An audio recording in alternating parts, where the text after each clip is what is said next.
মতে যিসকল নেৰানেপেৰা বৰষুণৰ কাৰণে হাজাৰ হাজাৰ কৃষি বিভাগৰ কৃষকসকলৰ ইতিমধ্যে ধানৰ পৰা আৰম্ভ কৰি বিভিন্ন ধৰণৰ খেতি পথাৰ পানী যোৱা গৈছে।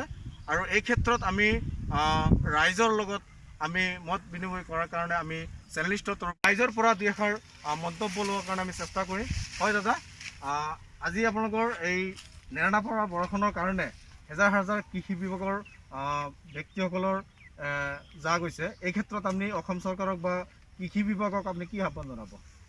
মই কৃষি বিভাগক অনুৰোধ জনাইছোঁ যে আচলতে এই লকডাউনৰ সময়ত সাধাৰণ ৰাইজৰ যিবিলাক ক্ষতি মানে তেওঁলোকে কাম বন কৰিব পৰা নাই, তাৰপিছতো বতাহ আহি তেওঁলোকৰ ঘৰ দুৱাৰ ভাঙি গৈছে। তাৰ পাছতো নেৰানেপেৰা বৰষুণ আহি যিবিলাক কৃষকে ধান খেতি কৰিছিল তেওঁলোকৰ ধান খেতি আজি পানীৰ তলত আছে, তেওঁলোকে মূৰত হাত দিব লগা হৈছে।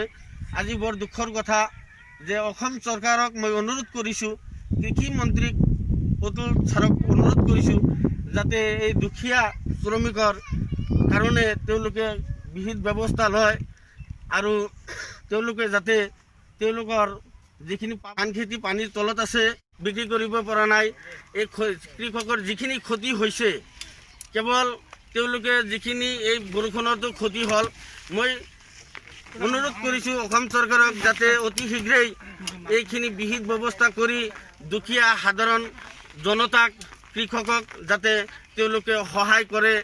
এই সহায় কৰাৰ অসুবিধা হৈছে আচলতে তেওঁলোকে বহুতে পাইছে আৰু বহুতে মানে 3টা কিস্তি দিয়াৰ কথা আছিল যে 2000 কৰি 6000 টকা দিব, কিন্তু বহুতে 1000 কৰি টকা পাইছে, কিন্তু বাকী 4000 টকা এতিয়ালৈকে পোৱা নাই।